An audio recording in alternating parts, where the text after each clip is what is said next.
Hola, buenas noches. Quiero pasar a saludarte, quiero bendecir tu vida. Estamos estudiando la Biblia de una manera muy hermosa. Tú vas a encontrar Pastor Ángela Galeano.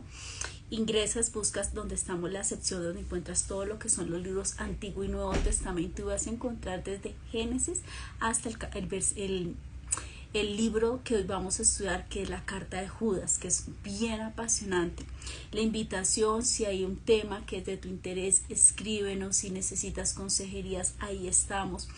Y estamos en unos tiempos bien importantes donde hay que empezar a estudiar con profundidad las Sagradas Escrituras para poder entender muchas cosas que están pasando y tal vez ni siquiera nos hemos dado cuenta. Israel es nuestro reloj específico del fin de los tiempos. Entonces hay que entender qué está pasando, no solamente a nivel político, sino a todo nivel. Y la Biblia es la que nos indica qué está por ocurrir, la que nos explica los eventos que siguen a continuación. Hoy queremos agradecer a todas las personas que nos han apoyado con sus oraciones, con sus ofrendas de su corazón, por las personas que han compartido este mensaje, que lo han recibido, que nos han dado una respuesta y nos ha dicho, ha sido un tema de gran bendición. Y compártelo con otros, porque ese es nuestro deseo, poder alcanzar a muchas más personas. Es un tiempo de adoración y qué mejor que haciéndolo con shofar.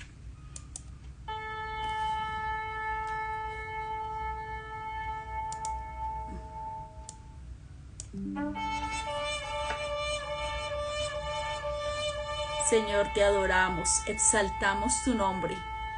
A sonido de shofar, vendrás por tu iglesia, pronto vendrás por tu iglesia. Adoramos y exaltamos tu sagrado nombre, Señor. Reconocemos que tú vienes pronto, que estás a las puertas. Alabamos y exaltamos tu sagrado nombre, ante el cual se dobla toda rodilla en el cielo, en la tierra y debajo de la tierra. Te reconocemos como nuestro Señor. Reconocemos tu obra redentora en ese madero, Señor. Adoramos tu nombre, te exaltamos. Venimos a tu presencia a decir, Señor, toma nuestra vida, toma el control de todas las áreas de nuestras vidas, de nuestras familias, de nuestros hogares. Te alabamos, te adoramos, te servimos. ¿Cómo no amarte si tú nos amaste primero, Señor? Santo, santo, eternamente eres tú santo. Te reconocemos como nuestro Señor. Gracias, Señor. El shofar es algo muy importante. Bienvenida Joanita, bienvenida Amanda, bienvenida a cada una de las personas que se van conectando. Vamos a hacer próximamente una enseñanza sobre el shofar, porque de pronto es algo que lo hemos escuchado, pero no sabemos qué simboliza, los 4 sonidos principales, porque son muchos los sonidos. Y lo que sí les puedo decir, que a sonido de trompeta de shofar será llamado el pueblo del Señor. Será el momento del rapto, será el momento en que los que hayan llegado a ese momento en que el Señor venga por su iglesia, esto es lo que se va a escuchar, el shofar en las nubes, y el Señor quedará sostenido y se recogerá a todos. Los muertos en Cristo resucitarán primero, y los que hayan quedado en ese momento para la fecha en el que el Señor venga por su iglesia y recoja a su amado pueblo. Por eso la importancia del shofar. El shofar tiene muchísimas bendiciones, aleja todo el mundo espiritual y de tinieblas, porque donde hay adoración ante el Rey no puede estar nada. Todo lo que no sea de Dios tiene que echar reversa. Tenemos un tiempo maravilloso. Hoy vamos a hablar de la carta de Judas. Varias cosas importantes para definir. Cuando hablamos de la carta de Judas, no estamos hablando del apóstol Judas, que fue el que entregó a nuestro Señor por 30 monedas de plata. Ese es el primer dato importante, porque es una pregunta muy frecuente que me hacen, que si el apóstol fue quien escribió la carta. No fue él. Entonces muchos me dicen, bueno, entonces si no fue él, ¿quién fue? Ya te lo voy a contar a través de la Sagrada. El celular, que no sé por qué no me está cargando, discúlpeme un momento. Estos son temas técnicos que a veces se nos presentan, que dice que la batería está muriendo, entonces va a tocar poner a cargar. Discúlpeme por favor. Estas cosas suelen pasar hasta en las mejores familias. Listo, tema solucionado, podemos continuar. Entonces les contaba que estamos. Entonces nos habla de los falsos maestros que van a venir. que se van a presentar, que van a venir a atacar la congregación, no es de manera externa, sino incluso desde adentro, generando falsas enseñanzas, haciendo que la fe de las personas disminuya. Y esto es algo que habla muy claramente este hombre, Judas. Y es importante entender que una vez usted ha conocido la verdad de las Sagradas Escrituras, usted está firme en la roca que es nuestro Señor Jesucristo, manténgase firme en eso, no en doctrinas nuevas ni en moveres de hombres, porque usted no sigue al Señor, es que vamos a poder avanzar verdaderamente. Esta es una carta de alerta para permanecer firmes, para mantenernos en el Evangelio, que es la verdad pura, porque es importante sostenernos. Entonces tú me vas a decir, bueno, si Judas no era el famoso apóstol que entregó al Señor, entonces ¿quién es Judas? Te lo voy a explicar en 3 citas bíblicas, porque no quiero ser yo la que te lo diga, sino que tú mismo lo puedas deducir. Por eso la importancia de enseñar y enseñar escritura, y para eso estamos. Mateo 13:55, a quien les gusta tomar apuntes. Se describe como la gente de Nazaret se sorprende al ver a Jesús preguntando, ¿no es este el hijo del carpintero? ¿No se llama su madre María y sus hermanos Jacobo, José, Simón y Judas? Primer apunte. Segunda cita bíblica, Marcos 6:3. Dice, ¿no es este el carpintero, hijo de María, hermano de Jacob, José, Judas y Simón? ¿No están aquí también con nosotras sus hermanas? Y se escandalizaban de él. Tercera cita, Hechos 1:14. Todos estos perseveraban unánime.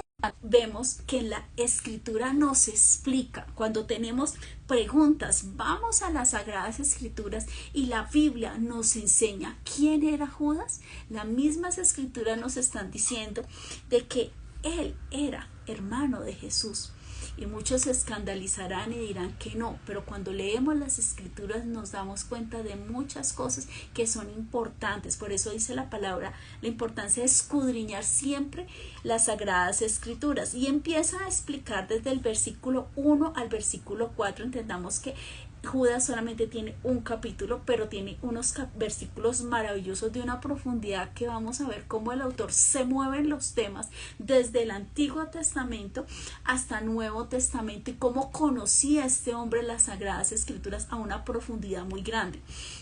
El versículo 1 al 4 dicen luchen por la verdadera fe, y el versículo 3 nos habla el peligro de los falsos maestros, y dice que uno de los problemas más grandes que tenían es que las personas decían es que ya somos libres por Jesucristo, pero todo nos está permitido. Entonces ellos distorsionaron pensando que la gracia de Dios te daba la licencia de pecar, y veíamos cómo estas personas están contaminando la iglesia a nivel de amor al dinero y descontrol sexual. ¿Le parece conocido a lo que estamos viendo en estos tiempos? Si usted se pone a ver, usted lee la palabra que fue escrita hace 2000, 3000, 3500 años y la lee ahora, y es un mensaje actual y maravilloso. Y si pasaran, no sé, no sabemos, otros 1000 o 2000 años y otras generaciones lo leyeran, se siguen alimentando, porque eso es lo maravilloso, porque la palabra fue escrita por mano de hombres, pero inspirada por el Espíritu Santo. Por eso la palabra es tan exacta, tan precisa y tan perfecta, porque es la voz de Dios, es la autoridad de Dios y es la enseñanza de Dios para nuestras vidas. Nos habla del versículo 5 en adelante hasta el 7, hace un recuento de qué es lo que ha pasado. Le dice, recuerden que el Señor nos rescató de Egipto, sacó a la nación de Israel con todo poderío después de las plagas. También les recuerda en el versículo 6 los ángeles que no mantuvieron dentro de los límites de la autoridad de Dios que Dios estableció, les puso, sino que abandonaron su lugar de pertenencia. Y dice el versículo, Dios los ha tenido firmemente encadenados en prisiones de oscuridad en espera del gran día del juicio. Mire, aquí hay algo bien importante. Él está citando un libro apócrifo, y usted me dirá, pero si los libros apócrifos no se encuentran en la Biblia, ¿son importantes? Sí, son importantes y se debe también estudiar. Pero inicialmente mi invitación, estudiamos Antiguo, estudiamos Nuevo Testamento o el Nuevo Pacto renovado, y también para poder llegar a Apocalipsis, pero debemos complementar con otros libros aunque no estén escritos en las Sagradas Escrituras. Por eso la importancia de tener una continuidad de estudio. Ya te voy a explicar, son más o menos unos 30 libros apócrifos que no están en las Sagradas Escrituras, y es como si yo te colocara el siguiente mensaje y te digo, Pepita, amiga, imaginar, no quiere cargar el cargador, está conectado y no quiere cargar, se reinicia, disculpe, a veces pasan estas cosas. Entonces son 30 libros apócrifos, y si yo tengo una parte de las escrituras pero no tengo el complemento, es como el mensaje. Entonces me dice, ¿a qué horas? ¿Dónde? Pero si yo te digo, oye, acuérdate que nos vamos a ver, no sé, un centro comercial, coloquémosle Gran Estación, un ejemplo, nos vemos a las 3 en el último sitio, acuérdate que nos tomamos el café en Oma, un ejemplo, y que me vas a llevar el catálogo de, no sé, el último catálogo de revistas de Avon, un ejemplo. Tú tienes claro el mensaje a que yo te diga algo. Entonces, ¿qué pasa? Tenemos las Sagradas Escrituras, pero es necesario, después de que estudiamos las Sagradas Escrituras, también leer los otros libros apócrifos. Desafortunadamente los libros no se están explicando, no se están enseñando. Tenemos parte o tenemos información que es verídica, pero está fragmentada y faltan otros pasos para poder unir toda la información. Aparte de eso, también es importante recordar que se debe complementar la Sagrada Escritura con otros libros muy importantes, que es el Talmud. ¿Qué es el Talmud? El Talmud es el libro de la tradición oral, lo que se pasó de abuelos, bisabuelos, hijos, nietos, de tradición oral y doctrinas y ceremonias, de todo lo que es los preceptos del pueblo sagrado, del pueblo de Israel, especialmente de los judíos. Esto también es importante para poder comprender las tradiciones, cómo eran las costumbres, cómo era la política, cómo se movía, porque para nosotros poder entender las Sagradas Escrituras tenemos que complementar. Hay otro libro que se llama el Midrash. El Midrash es un libro supremamente extenso que ya hace una exégesis. ¿Qué es una exégesis? Una interpretación, y profundiza a unos niveles maravillosos cada versículo bíblico. Eso es fantástico.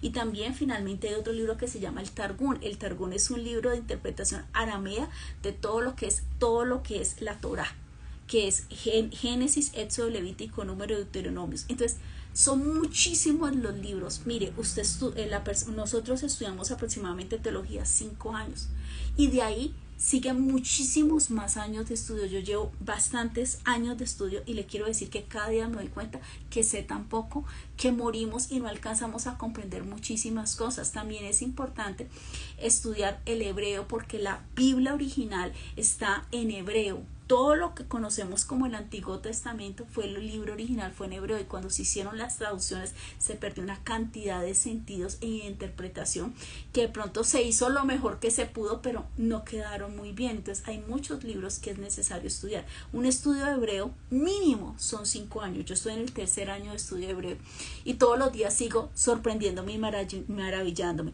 Entonces, ¿de qué está mencionando acá? Él está hablando de los ángeles caídos. Eso lo encontramos en el libro de Enoc. Entonces, en el libro de Enoc es muy extenso, hoy no lo puedo explicar por cuestión de tiempo. La idea es poco a poco ir complementando la página web, y en la página web vas a encontrar los libros apócrifos, y vas a encontrar primero una breve explicación para poder que luego tú los puedas leer y los puedas entender, y no traiga confusión, sino que traiga revelación, confirmación y reafirmarte en lo que tú ya tienes. Por eso es algo, una sección que se va a incluir en nuestra página web, que vas a encontrar los libros apócrifos, y esto es bien importante. Entonces, lo que está hablando Enoc específicamente está hablando de lo que pasó con los ángeles caídos.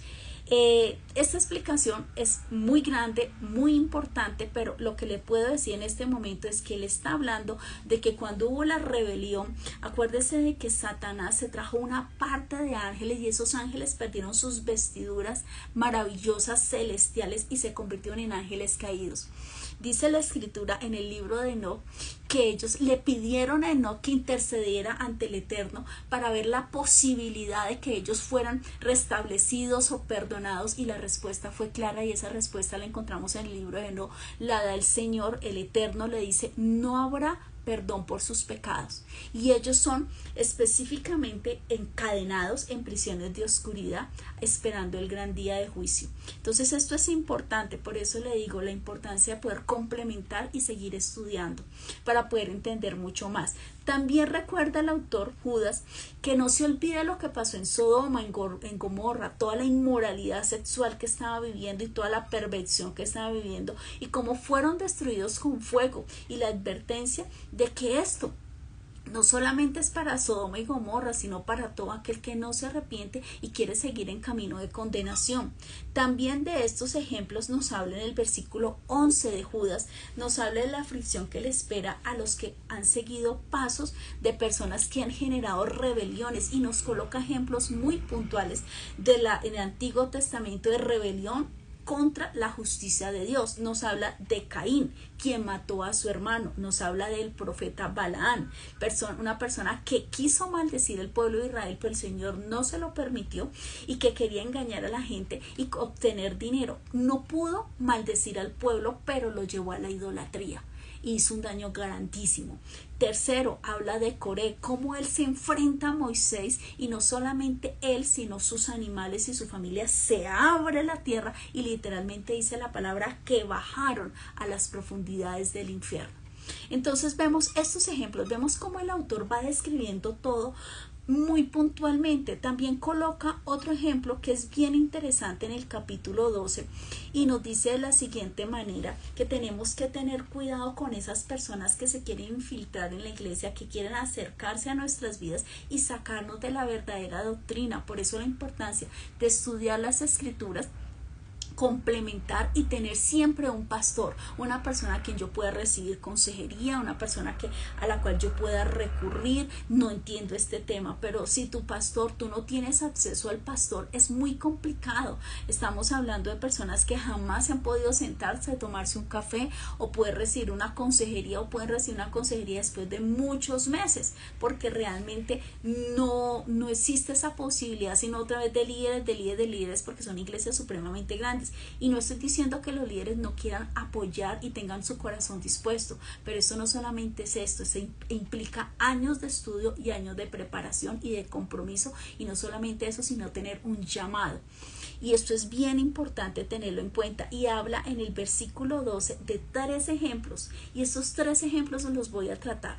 Dice, son como pastores que no tienen vergüenza y que solo se preocupan por sí mismos. Primer ejemplo. Segundo ejemplo, son como nubes que pasan sobre la tierra sin dar lluvia. Son como árboles en el otoño doblemente muertos porque no dan frutos y han sido arrancados de raíz. Y tercer ejemplo, son como violentas olas del mar que arrojan la espuma de sus actos vergonzosos. Esos son los falsos maestros, personas que te quieren sacar de las verdades. Y dice, son como estrellas que han perdido su rumbo, condenadas para siempre a la negra oscuridad. Primer ejemplo, con citas bíblicas como nos gusta. Pastores egoístas, Ezequiel 34:2. Hijo de hombre, profetiza contra los pastores de Israel, profetice a los pastores. Así ha dicho Jehová al Señor. Hay de los pastores de Israel que se apacientan a sí mismos y no apacientan los pastores a los rebaños. Eso es lo que estamos viendo ahora. Mega iglesias donde las personas no reciben consolación, no son exhortadas, no son aconsejadas, donde no hay enseñanza, donde simplemente se volvió, no estoy hablando de todas, pero lamentablemente una gran mayoría se ha vuelto un sitio como un club social de espectáculo, donde se va, se recibe algo y usted sale y le pregunta a las personas de qué se trató la enseñanza, de qué es el curso bíblico, de qué fue la prédica. Hermoso, maravilloso, por todo se grita, se dice amén, pero no se sabe ni qué fue lo que dijo. Ahorita en este momento se han visto cristotecas donde se baila reggaetón, donde se hacen shows, perdónenme, vergonzosos, donde nos da pena decir que son iglesias y que se conoce al Señor, donde se están haciendo actos incluso de inmoralidad, donde no hay respeto, donde vemos pastores que están violando, hay temas de incesto, hay fornicación, hay adulterio, hay robo, hay de todo, y decir que están asistiendo a una iglesia, y digo, aleluya, no. Y Dios va a pedirnos cuentas a todos, absolutamente de todos, y más a las personas que tuvimos a cargo, personas como pastores, como maestros, como evangelistas. A todo nos va a pedir cuentas, y al que mucho se le da, también mucho se le exige. Segundo ejemplo que habla las Sagradas Escrituras: son como nubes que pasan sobre la tierra sin dar lluvia. Proverbios 25:14. Si usted tiene la posibilidad, le hace completo Proverbios 25, vale la pena.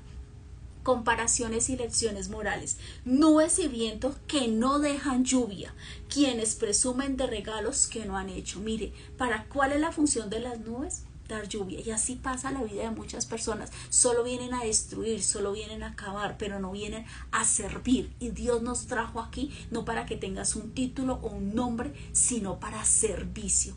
Lo primero que Dios te va a decir cuando estemos allá, no te va a preguntar cuántos idiomas, maestría, PH, gloria a Dios si tuviste posibilidad de hacerlo, ni tampoco te va a preguntar la cuenta bancaria. Te va a preguntar: ¿qué hiciste en mi nombre? ¿Enseñaste? ¿Saliste a evangelizar? ¿Consolaste al caído? ¿Diste un consejo a la palabra? ¿A cuántas personas le hablaste de mi hijo? ¿Qué hiciste en mi nombre? Esos días están próximos a llegar, donde Dios nos pedirá cuenta de qué hicimos con todas las partes de nuestro cuerpo, qué hicimos, cómo hablamos a los otros, en qué gastamos el tiempo. Eso va a ser un checklist que no va a ser fácil, pero si hemos hecho lo correcto, recibiremos galardones y medallas, y esto va a ser maravilloso. Tercer ejemplo: olas furiosas.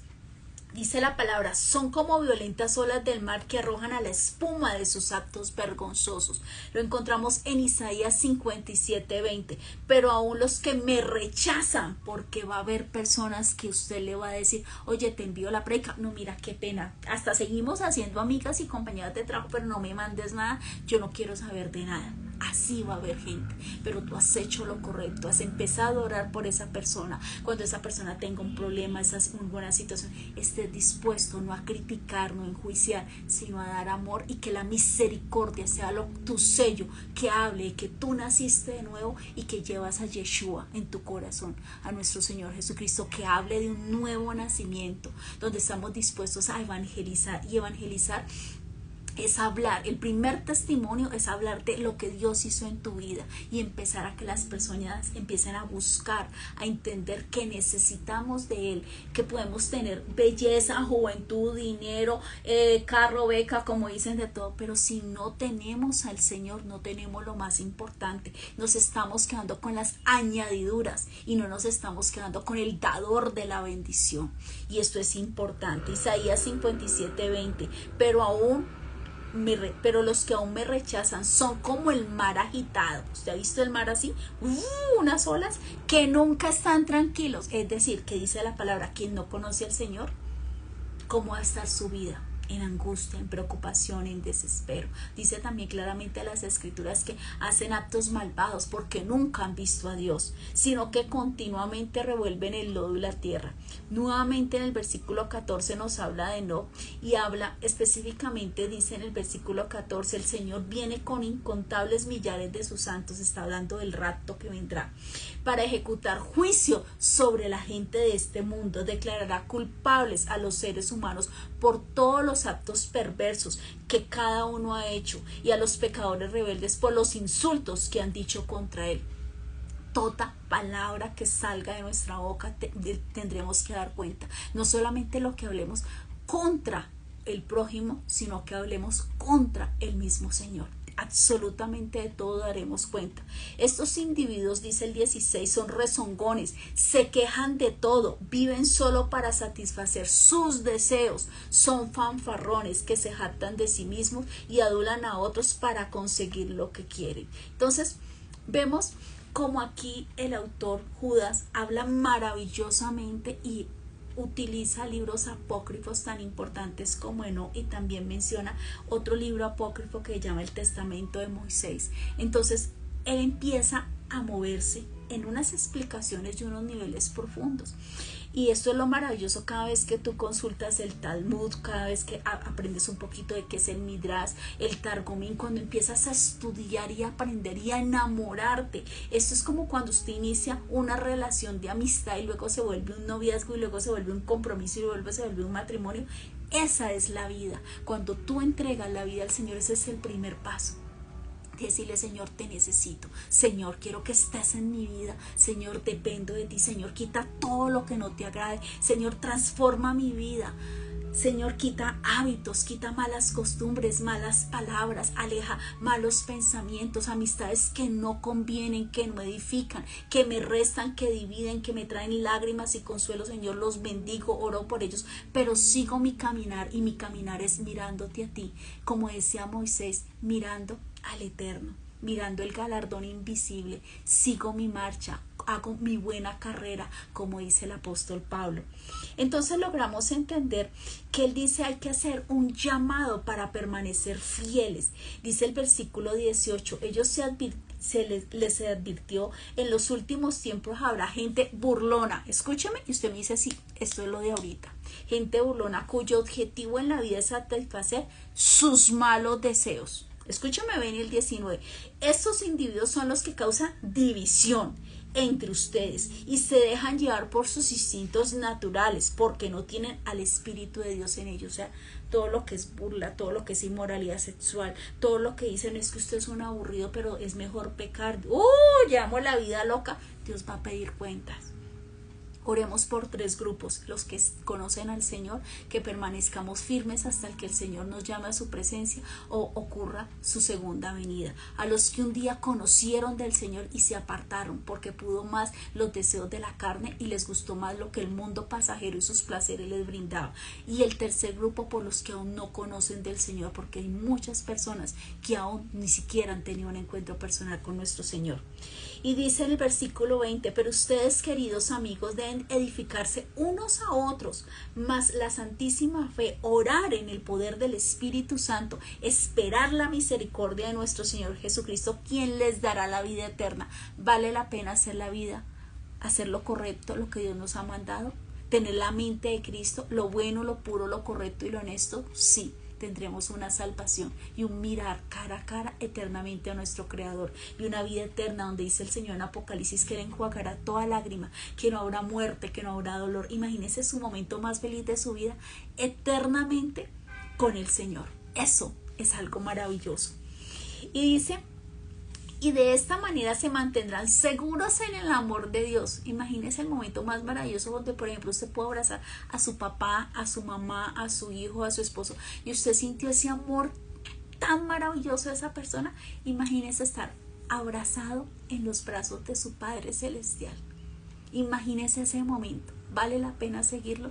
Claro que sí, porque Él nos amó primero. 22. Deben tener compasión de los que no están firmes en la fe, lo que le decía hace un instante: orar, interceder, clamar, aconsejar, ayudar, llevar un buen consejo, levantar los brazos de los caídos, no enjuiciar, no criticar. No, eso no sirve, eso no va a servir. Lo que sirve es el amor, que las personas vean el amor, cómo tu vida fue transformada y dicen: yo quiero lo que tú tienes. Rescaten a todos, arrebatándolo de las llamas del juicio. Incluso a otros muéstrenles compasión, pero háganlo con mucho cuidado, aborreciendo los pecados que contaminan. Entonces, ayudamos a las personas, pero no nos metemos a practicar lo que ellos están haciendo, a cometer pecados. Ayudamos a las personas, amamos a las personas, pero identificamos en qué momento ese pecado no me puede afectar y no puede traerlo a tu vida ni a tu casa. Eso tenemos que ser sabios. Nos habla de los maestros corruptos que vendrán a decir lo que vemos. En este momento a lo bueno se le dice malo y a lo malo se le dice bueno. Pedro, Juan, Pablo, Timoteo, Mateo, todos los autores del Nuevo Testamento, cómo nos hablaba de lo que iba a pasar. Versículo 20 y 21 nos dice: estemos alertas como cuerpo de Cristo. También nos dice: estemos en oración. Estemos hablando del Señor, estemos consolando a los caídos, llevando a los demás a los pies del Señor. Amor a Dios y obediencia. ¿A quién? No a hombres, sino a su sagrada palabra y a la enseñanza que nuestro Señor vino a darnos.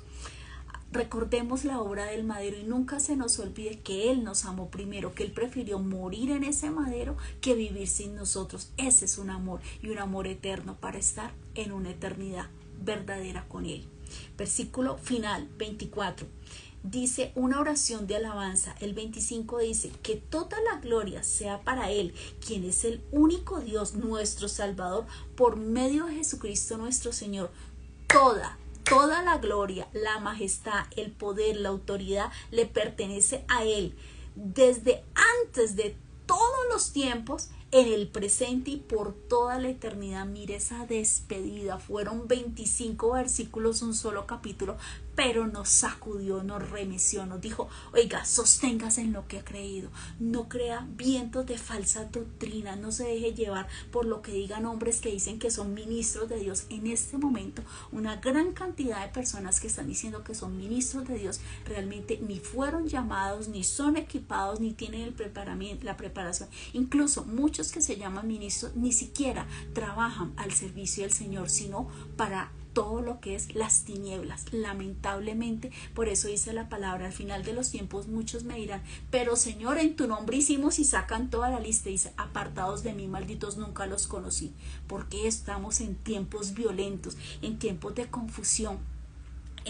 Cierra tu puerta, entra en tiempos de oración, en tiempos de clamor, en tiempos de ayuno, en tiempos de lectura de la palabra. Si necesitas una consejería, escríbenos. Y también, si necesitas profundizar en algún tema de las Sagradas Escrituras, entra a nuestra página y podrás encontrar información basada siempre en las Sagradas Escrituras. Una cosa es nuestra opinión, que es importante, pero no es nuestro parecer, es qué dice el Señor a través de su sagrada palabra.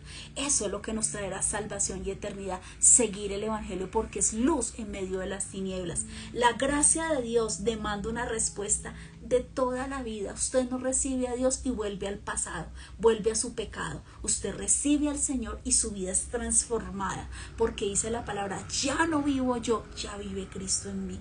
Todas las cosas viejas pasaron, he aquí que todo es nuevo. Señor, tú cambiaste nuestro lamento en baile, nos sacaste de esclavitud a libertad, de muerte a eternidad gloriosa, de esclavos a hijos. Por eso te amamos, por eso te servimos, por eso no nos avergonzamos de decir que te amamos. Esta carta de Judas no se enfoca solamente en todos estos libros maravillosos, basa esa enseñanza, pero lo que nos habla es de las decisiones que tomamos, la decisión que hoy tomes en estos momentos es la que te va a llevar a una vida eterna o una perdición eterna. Mantengámonos en lo que el Señor nos ha enseñado. Nunca se aparte este libro, dice la palabra maravilloso en Josué, no te aparte este libro ni de día ni de noche. Reflexionemos en él, hablemos a nuestros hijos, no nos avergoncemos de él, amámosle y sirvámosle. Primero, amar a Dios sobre todas las cosas, y segundo, amar al prójimo como a mí mismo. No puedo amarme a mí sin haber conocido al Señor, y no puedo amar a otros si no hemos estado en la presencia del Señor. Bendigo tu vida, quiero bendecir tu vida, y quiero decir que no importa la prueba, la dificultad o la situación que estás viviendo, nunca caminamos solos. Siempre hay al final de ese camino, a pesar de las tormentas, a pesar de las pruebas, a pesar de las situaciones adversas, somos más que vencedores para aquellos que nos hemos sostenido. Caminamos por fe y no por vista. Esta palabra es para muchos que están pasando pruebas de salud, pruebas de trabajo, pruebas de familiares, temas laborales. Muchísimas situaciones pueden estar abrumando tu vida, pero nunca dudes que el Señor anda con nosotros y que Él nos va a sacar victoriosos en cualquier momento. Llega cuando tú piensas que todo está perdido, pero tú hiciste todo tu trabajo, fuiste diligente, hiciste lo posible. Llega respuesta divina y Él hará lo imposible. Bendigo tu vida. Buenas noches. Adiós. Nos vemos el jueves 7 de la noche. No es lo mismo transmitir sin ti que contigo. Bendigo tu vida. Gracias a Dios.